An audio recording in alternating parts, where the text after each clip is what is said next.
Assalamualaikum warahmatullahi wabarakatuh.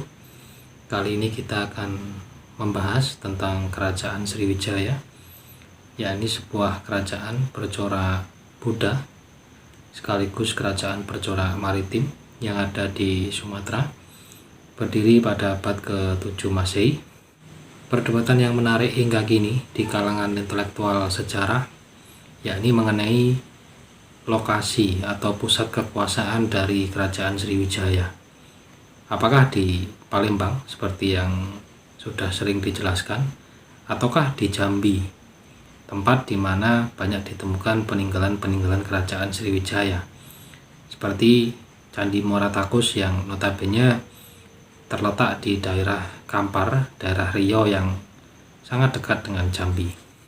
Dari sumber-sumber sejarah yang ditemukan pun belum bisa menjawab tentang di mana pusat kekuasaan Sriwijaya itu berada. Apakah di Palembang maupun di Jambi?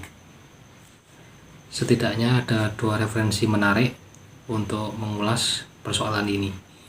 Yang pertama adalah pendapat atau pernyataan dari sejarawan Profesor Poerbatjaraka, dan yang kedua adalah berita Cina yang dituturkan oleh I Ching.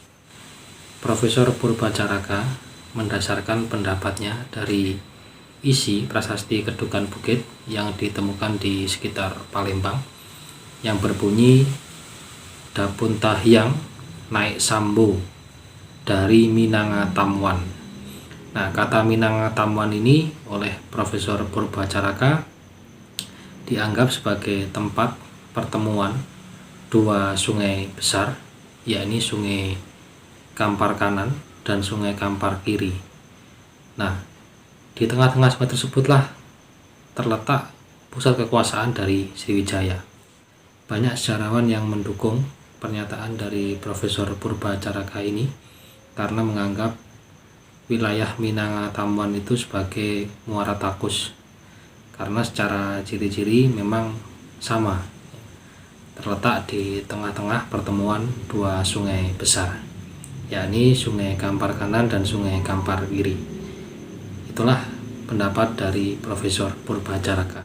Sedangkan I Ching, sang pendeta Cina yang pernah berkunjung ke Sriwijaya pada abad ke-7, mendasari pendapatnya dari pernyataan bahwa pusat Sriwijaya itu terletak di dekat Katulistiwa. Menurut I Ching, saat tengah hari berada di pusat Sriwijaya, itu tidak akan nampak bayang-bayang tubuh kita, sehingga dapat disimpulkan mengenai daerah mana yang dimaksud I Ching. Itu tentunya adalah daerah Katulistiwa, karena di daerah tersebut seseorang saat berdiri di tengah hari yang terik, maka tidak akan nampak sedikit pun bayang-bayangnya. Itulah daerah Katulistiwa.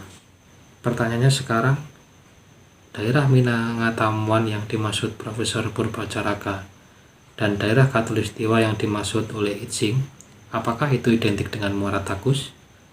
Perlu waktu untuk menjawab itu, karena riset terus berjalan. Semoga ke depan akan segera ditemukan bukti-bukti lebih lanjut mengenai pusat kekuasaan Sriwijaya, agar generasi penerus itu bisa mengetahui betapa jayanya Sriwijaya dalam konteks masa lalu sebagai penguasa maritim yang disegani di kawasan Asia Tenggara.